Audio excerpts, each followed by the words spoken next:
কুরআনুল কারীমের বিভিন্ন জায়গায় তার পরিচয় তুলে ধরেছেন। আল্লাহকে জানো, আল্লাহ তাআলা প্রথম পরিচয় হলো আল্লাহু আকবার। আল্লাহ তাআলা সবথেকে বড়, আল্লাহ তাআলা সবথেকে বড়, আল্লাহ তাআলা থেকে বড় আর কেউ নাই, আল্লাহ তাআলা থেকে আর বড় কেউ নাই, বড় কেউ হবেও না, হতে পারেও না। এই জন্য তুমি নামাজে দাঁড়াইলে শুরুতেই বলো আল্লাহু আকবার, আবার রুকুতে যাও তুমি বলো আল্লাহু আকবার, আবার রুকু থেকে সোজা হও, আবার তুমি সিজদার মধ্যে যাও বলো আল্লাহু আকবার, সিজদার থেকে উঠো আবার বলো আল্লাহু আকবার, আবার সিজদায় যাও বলো আল্লাহু আকবার। নামাজের জন্য তোমাকে আযান দিয়ে ডাকা হয়, বলে আল্লাহু আকবার। তুমি জন্মগ্রহণ করছো, তোমার কানে আযান দেওয়া হয় আল্লাহু আকবার, আবার ইকামত দেওয়া হয়, শুরুতেই বলা হয় আল্লাহু আকবার। ঈদের নামাজ আদায় করতে আসেন আল্লাহু আকবার, শেষ বিদায়ে চার তাকবীরের ধ্বনি দেওয়া হয়, সেটাও বলা হয় আল্লাহু আকবার।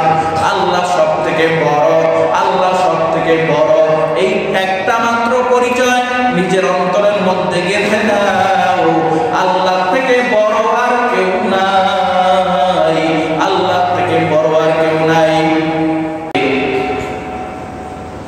আয়াতুল কুরসি এই জন্য বলা হয়, এই আয়াতের মধ্যে কুরসি শব্দটি উল্লেখ রয়েছে।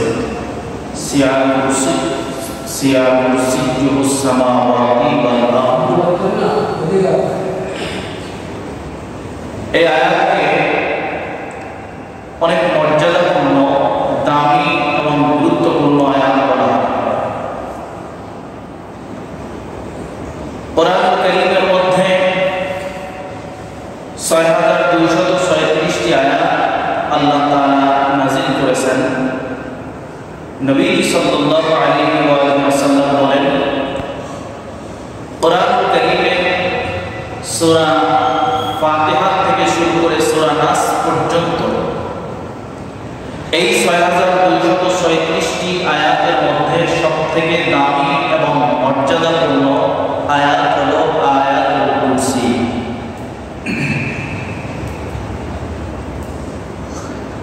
আল্লাহ নবী ৫৬তম একজন সাহাবী হযরত মুআয ইবনে জাবাল রাদিয়াল্লাহু তাআলা তিনি বলেন, আল্লাহ নবী সাল্লাল্লাহু আলাইহি ওয়াসাল্লাম আমাকে একদিন প্রশ্ন করতেছেন, আমাকে একদিন বলতেছেন, ইয়া মুআয, তুমি কি জানো কুরআনুল কারীমের এই সব আয়াতগুলোর মধ্যে সবথেকে দামি এবং মর্যাদাপূর্ণ আয়াত কোনটা? হযরত মুআয ইবনে জাবাল রাদিয়াল্লাহু তাআলা বলেন, আমি জবাব দিলাম, আল্লাহু ওয়া রাসূলুহু আ'লাম, আল্লাহ এবং আল্লাহর রাসূল ভালো জানেন কুরআনুল কারীমের সবথেকে দামি এবং মর্যাদাপূর্ণ আয়াত কোনটা। আমি এই কথা বলার পরে বারবার আল্লাহর রাসূল সাল্লাল্লাহু আলাইহি ওয়াসাল্লাম আমাকে একই প্রশ্ন করতে লাগলেন, ও মুআয, বলো কুরআনুল কারীমের সবথেকে দামি এবং মর্যাদাপূর্ণ আয়াত কোনটা? বারবার প্রশ্ন করার পরে আমি জবাব দিলাম, আয়াতুল কুরসি।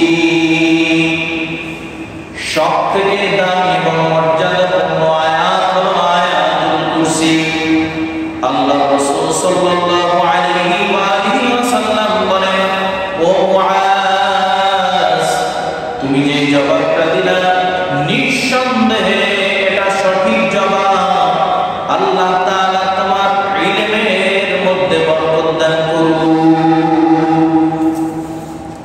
আল্লাহ রাসূল সাল্লাল্লাহু আলাইহি ওয়াসাল্লাম আমার জন্য এই দোয়া করলেন। হযরত মুআয ইবনে জাবাল রাদিয়াল্লাহু তাআলা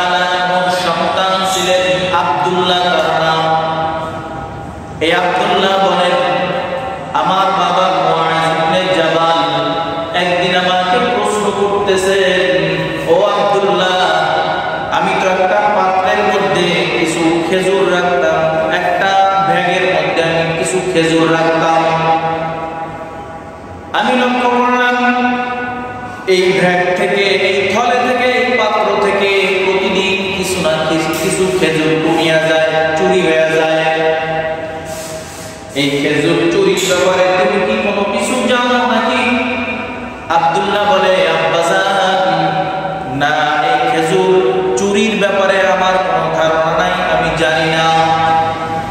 মুআয ইবনে জাবাল রাদিয়াল্লাহু তাআলা একদিন রাতে পাহারা দেওয়া শুরু করলেন। এই থলের এই ব্যাগের খেজুরগুলা কোথায় চলে যায় পাহারা দেওয়া শুরু করলেন। হঠাৎ করে তাকায় দেখে একটা যুবক আকৃতিতে কে যেন আয়েশা থলের থেকে তার ব্যাগ থেকে খেজুরগুলা চুরি করতেছে, নিতেছে। মুআয ইবনে জাবাল রাদিয়াল্লাহু তাআলা তার পিছনে গিয়া একটু সালাম দিলেন, আসসালামু আলাইকুম ওয়া রাহমাতুল্লাহ বললেন। মুআয ইবনে জাবাল রাদিয়াল্লাহু তাআলা বলেন, আমি সালাম দেওয়ার সাথে সাথে অপর দিক থেকে সালামের জবাব চলে আসলো। সালামের জবাব আসার পরে আমি তাকে প্রশ্ন করলাম, হে যুবক, কে তুমি, কি তোমার পরিচয়? তুমি আমার এখানে চুরি করার জন্য আসছো? তুমি জিন নাকি মানুষ? তুমি জিন জাতি নাকি মানুষ জাতি? এবার জবাব আসে, আমি মানুষ না, আমি হইলাম জিন।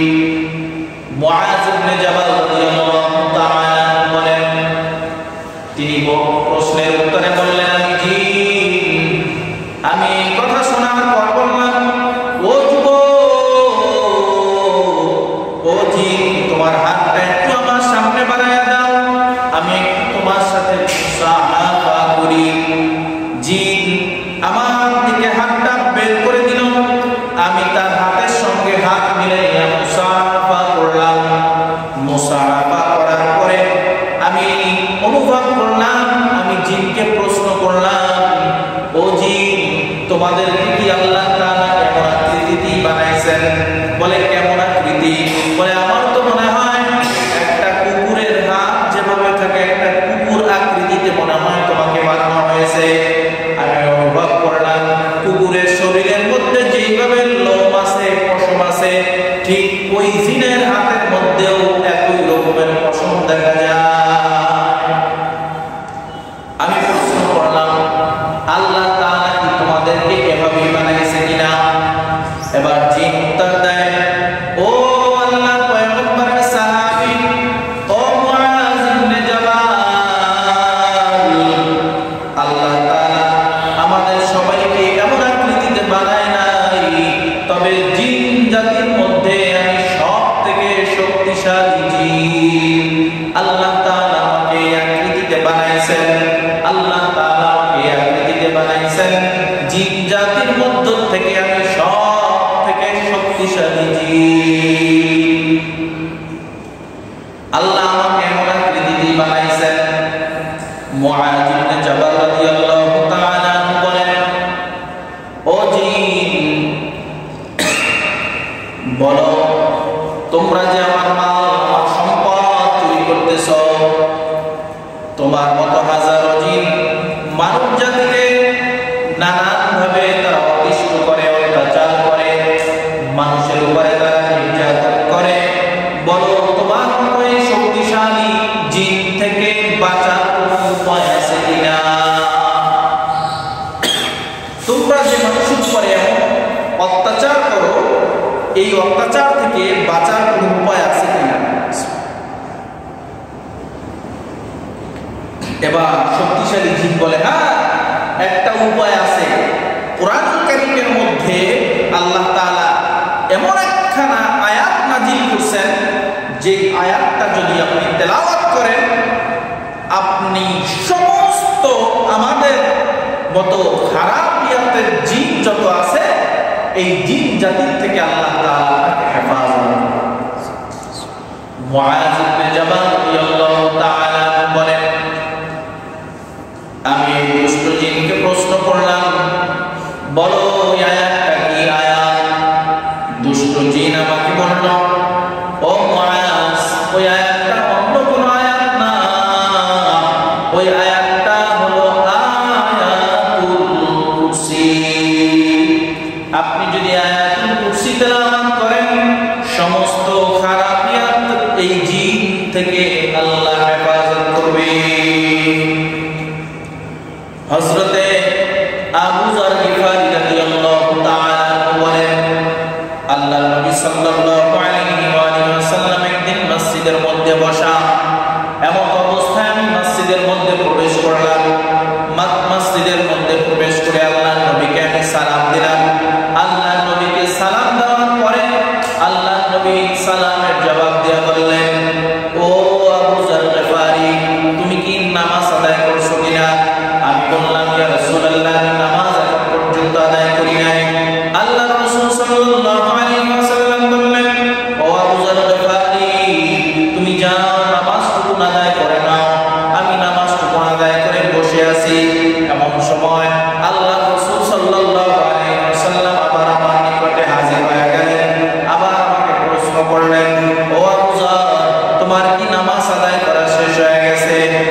রাসূলুল্লাহ ইয়া হাবিবাল্লাহ, হ্যাঁ আমার নামাজ আদায় করা শেষ হয়ে গেছে।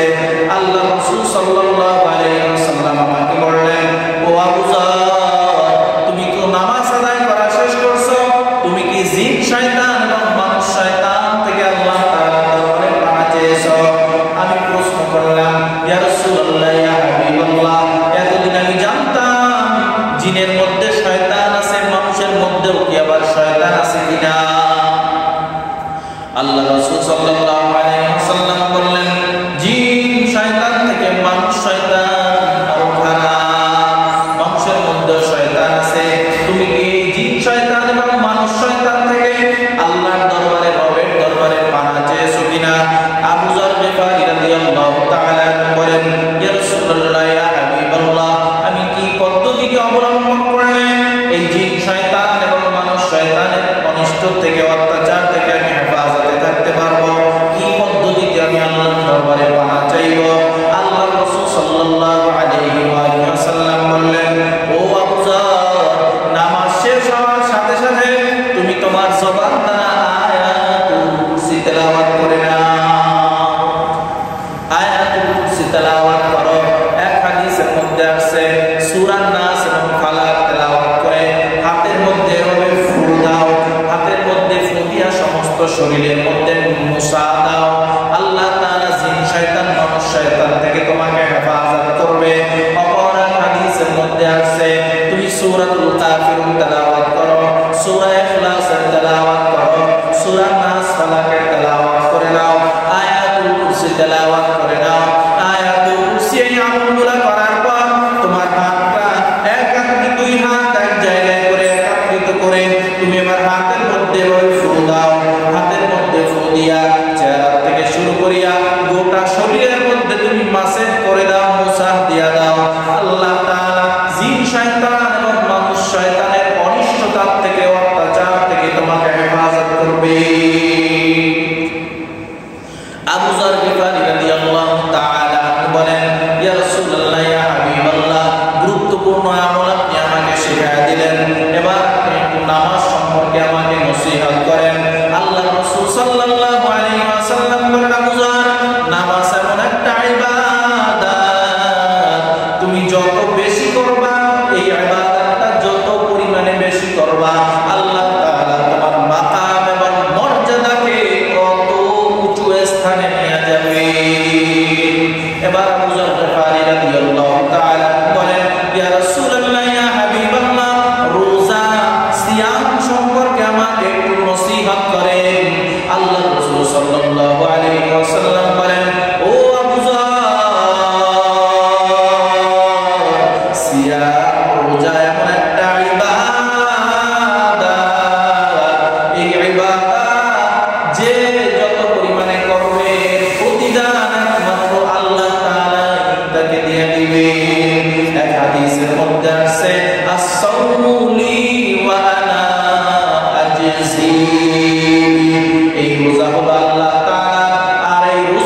সাল্লাল্লাহু আলাইহি ওয়াসাল্লাম বলেন, আমার কোন উম্মত দৈনিক 5 বেলা নামাজের পরে, দৈনিক 5 ওয়াক্ত নামাজের পরে যদি আয়াতুল কুরসি তেলাওয়াত করার অভ্যাস করে নেয়, তাহলে আল্লাহ তাআলা তার মাঝে আর জান্নাতের মাঝে একটা ওয়াল বাঁধা রাখেন, শুধু মৃত্যু। ওই বান্দা মৃত্যু বরণ করতে দেরি হবে, আল্লাহ তাআলা ওই বান্দার ঠিকানা জান্নাতে বানাতে দেরি করবে না। ভাইরা আমার, বন্ধুরা আমার, এই আয়াতুল কুরসির অনেক ফজিলত। আপনি বাসে উঠছেন, কোথাও সফরে রওনা করছেন, দোয়া করার সাথে সাথে আয়াতুল কুরসি তেলাওয়াত করবেন। যে কোনো কাজ করবেন, কাজ করার শুরুতে নির্দিষ্ট দোয়া থাকলে অবশ্যই দোয়া আছে, ওই দোয়াটা পড়বেন। এরপর আয়াতুল কুরসি তেলাওয়াত করবেন। বিদেশ সফরে রওনা করছেন, প্লেনের মধ্যে উঠছেন, দোয়া করবেন, সাথে সাথে আয়াতুল কুরসি তেলাওয়াত করবেন। নতুন ঘরের কাজ শুরু করছেন, দোয়া করবেন, সাথে সাথে আয়াতুল কুরসি তেলাওয়াত করবেন। অন্য কোনো কাজকর্ম চলে গেছেন, দোয়া করবেন, সাথে সাথে আয়াতুল কুরসি তেলাওয়াত করবেন। ব্যবসা প্রতিষ্ঠানে আয়াতুল কুরসি লিখে রাখছেন, কাজ হবে না, ব্যবসা প্রতিষ্ঠান খুলছেন, দোয়া করবেন, সাথে সাথে আয়াতুল কুরসি তেলাওয়াত করবেন।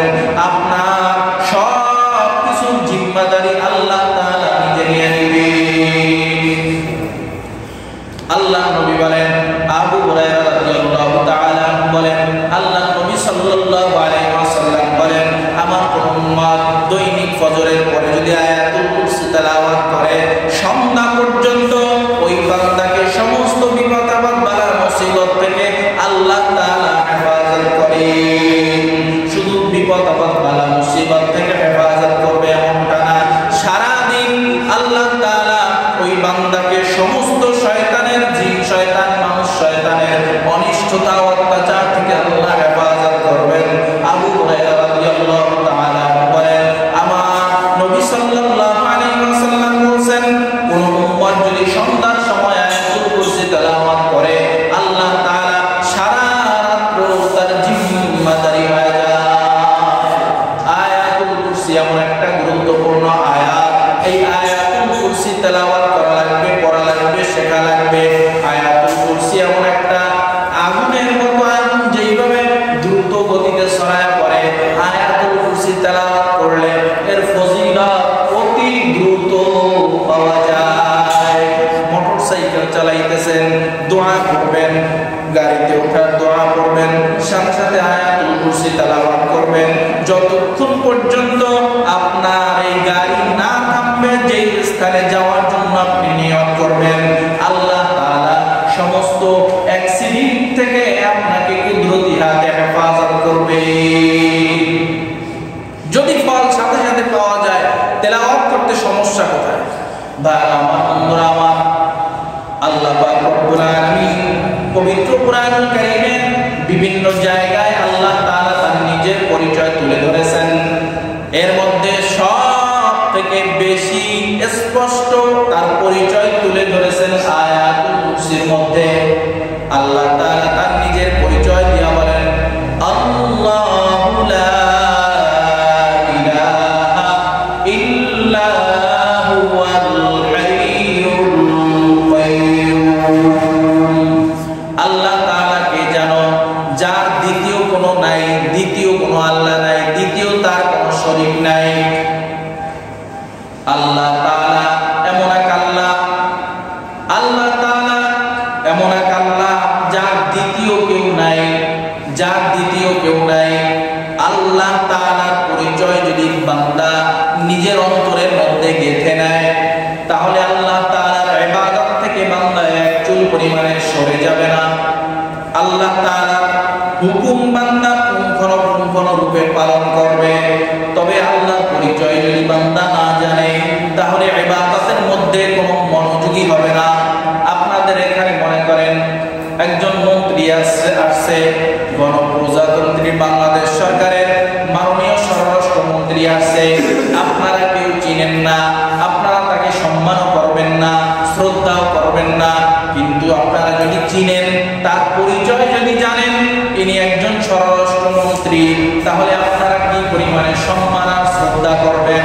আপনারা যদি জানেন আপনাদের উপজেলা চেয়ারম্যান এখানে আসছে, তাহলে পরিচয় জানার পরে তাকে সম্মান করবেন, শ্রদ্ধা করবেন।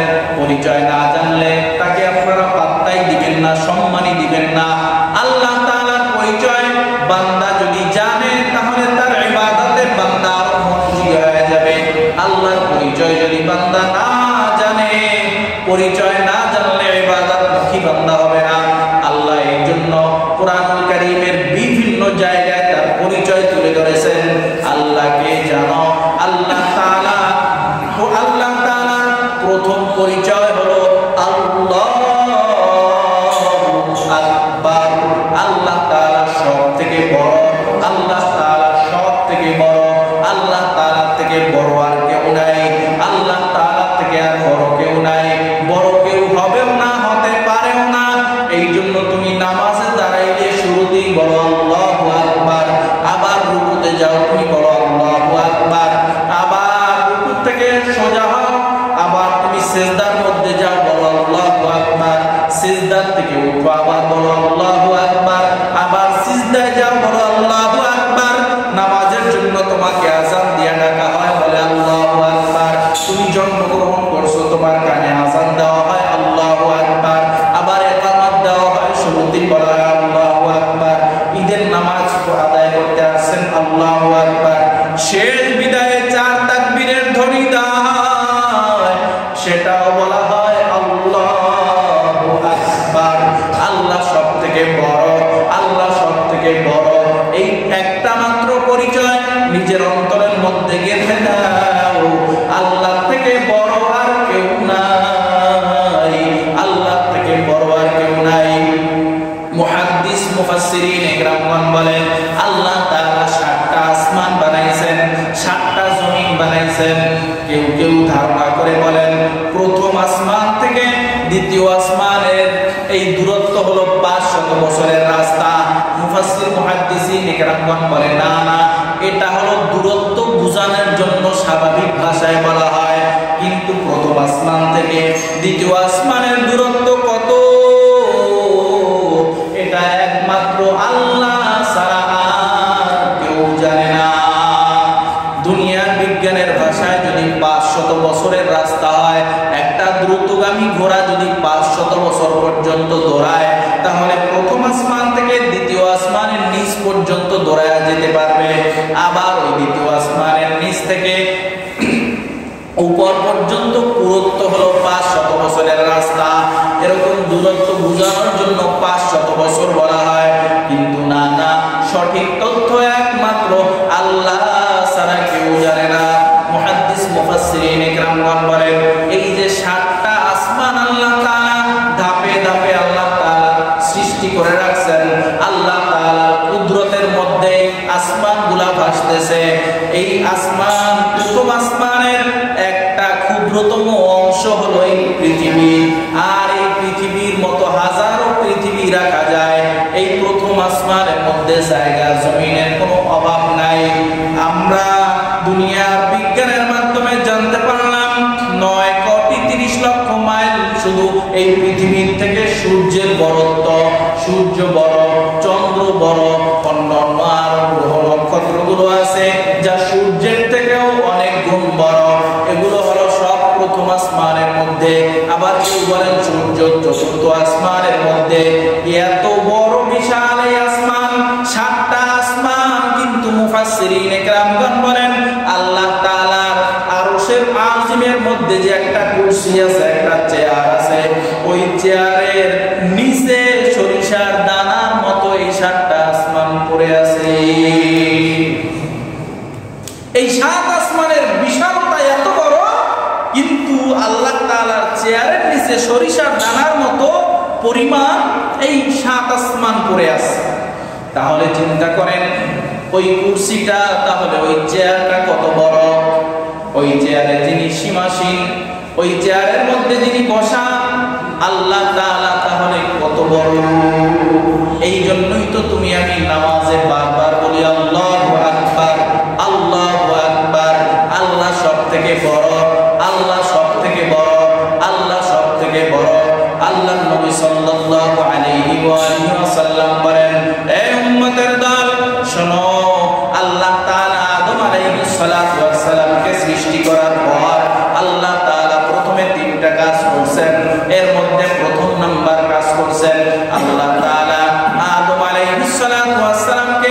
সৃষ্টি কইরা তার মধ্যে রূহ প্রদান কইরা আল্লাহ তাআলা আদম আলাইহিস সালাতু ওয়াস সালামের নাকের মধ্যে একটু সুরসুরি দিয়া দিলেন। আদম আলাইহিস সালাতু ওয়াস সালাম একটা হাসি দিয়া দিলেন। হাসি দেওয়ার সাথে সাথে আল্লাহ তাআলা আদম আলাইহিস সালাতু ওয়াস সালামকে এই ইলম প্রদান করলেন। হাসি দেওয়ার সাথে সাথে তোমার বলতে হবে আলহামদুলিল্লাহ। আদম আলাইহিস সালাতু ওয়াস সালাম বললেন আলহামদুলিল্লাহ। আলহামদুলিল্লাহ বলার সাথে সাথে আল্লাহ তাআলা স্বয়ং নিজে হাসির জবাবে, আলহামদুলিল্লাহর জবাবে আল্লাহ তাআলা নিজে বললেন ইয়ারহামুকাল্লাহ। এই জন্য মুমিন ইমানদার বান্দা হাসি দিলে অসংখ্য অগণিত রোগ জীবাণু তোমার শরীর থেকে বের হয়ে যায়।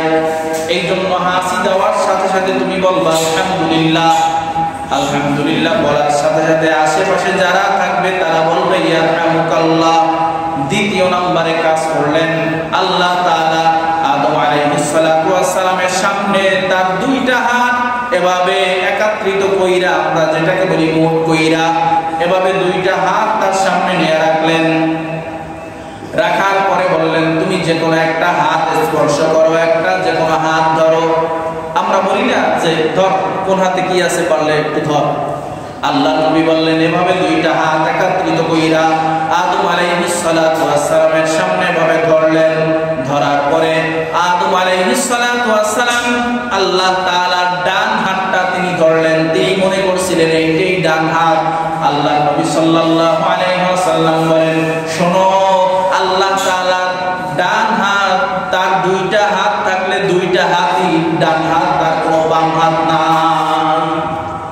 আমাদের ডান হাত আছে, বাম হাত আছে, আল্লাহর কোনো ডান হাত আর বাম হাত নাই, দুইটা হাতই ভালো হাত, ডান হাত। এইবার একটা হাত তিনি ধরলেন। হাত ধরার পরে আল্লাহ বললেন আদম তুমি এই হাতের দিকে তুমি একটু তাকাও, হাতের মধ্যে একটু তাকাও। হাতের মধ্যে আদম আলাইহিস সালাতু ওয়াস সালাম তাকায়া রইলেন। তাকানোর পরে আদম আলাইহিস সালাতু ওয়াস সালাম দেখে ছোট ছোট কি যেন কিলবিল করতেছে, নড়াচড়া করতেছে।